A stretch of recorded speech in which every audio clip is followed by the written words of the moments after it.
Hello viewers. इन दिनों social media पर कई वीडियोस दिखाए जाते हैं जो बताते हैं कि रोज़ रात में चेहरे पर किसी भी जेल या फेस क्रीम के साथ विटामिन ई के कैप्सूल मिलाकर लगाने से झुर्रियाँ एकदम गायब हो जाती हैं। और इनसे प्रेरित होकर महिलाएं तुरंत इस नुस्खे को आजमाना शुरू कर देती हैं बिना सोचे समझे कि इसके क्या परिणाम हो सकते हैं।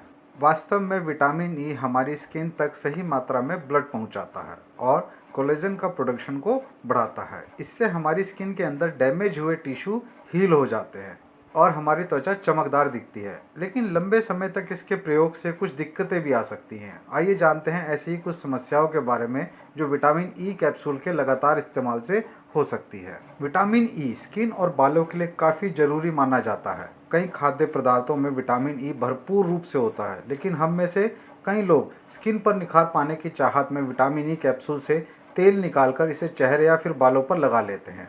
इससे स्किन की सॉफ्टनेस बढ़ती है, साथ ही स्किन मॉइस्चराइज होता है।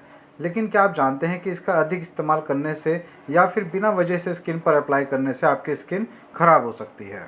असल में विटामिन ई में अल्फा टोकोफेरोल होता है। ये पावरफुल एंटीऑक्सीडेंट है जो स्किन को धूल, मिट्टी, पॉल्यूशन के दुष्प्रभाव से सुरक्षा देता है।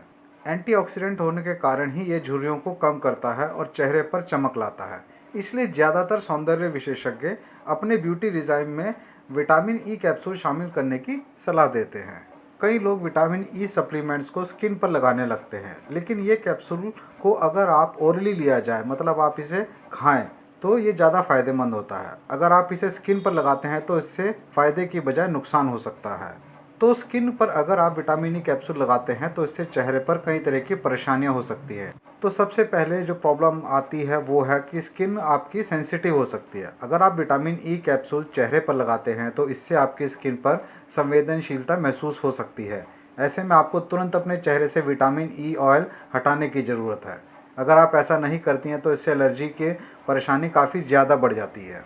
इसका दूसरा साइड इफ़ेक्ट है कि आपके स्किन एलर्जी भी हो सकती है। स्किन पर बिना सोचे समझे अगर आप विटामिन ई कैप्सूल लगाती हैं, जो इससे आपकी स्किन एलर्जी बढ़ सकती है।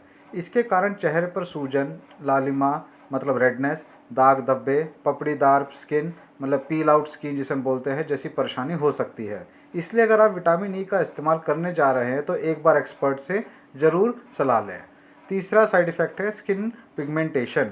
विटामिन ई कैप्सूल को चेहरे पर इस्तेमाल करने से आपकी साफ़ सुथरी स्किन खराब हो सकती है। इसकी वजह से स्किन पर टैनिंग, दाग धब्बे नज़र आ सकते हैं। इसलिए कोशिश करें कि इस कैप्सूल के प्रयोग से बचें। विटामिन ई के कैप्सूल को यूज़ करने से इरिटेंट डर्मेटाइटिस भी हो सकता है। डॉक्टर का कहना है कि अगर आप स्किन पर सीधे तौर पर विटामिन ई लगाते हैं तो इसकी वजह से स्किन पर इरिटेंट डर्मेटाइटिस की परेशानी हो सकती है। ऐसे में स्किन पर रैशेज, फफोले, रेडनेस इत्यादि की शिकायत होने की संभावना बढ़ जाती है। इसलिए स्किन पर विटामिन ई कैप्सूल का प्रयोग ना करें। कई बार विटामिन ई की वजह से पिंपल्स की समस्या भी हो जाती है। विटामिन ई कैप्सूल में मौजूद ऑयल विपरीत तरीके से भी काम कर सकते हैं। जिन लड़कियां या महिलाओं की स्किन ऑयली होती है वह विटामिन ई कैप्सूल के प्रयोग से बचें। ऑयली स्किन के ऑयल ग्लैंड्स एक्टिव होते हैं।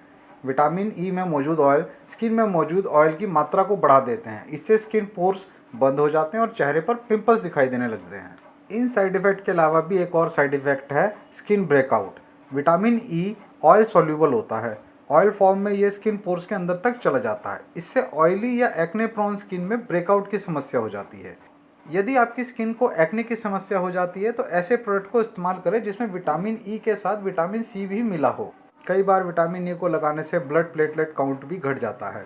रिसर्च में ये बात सामने आई कि विटामिन ई कैप्सूल को ओरली लेने पर ब्लड में प्लेटलेट्स काउंट घट जाता है और इससे ब्लड पतला भी हो जाता है। इसलिए बिना डॉक्टर के परामर्श के इसे ओरली ना लें।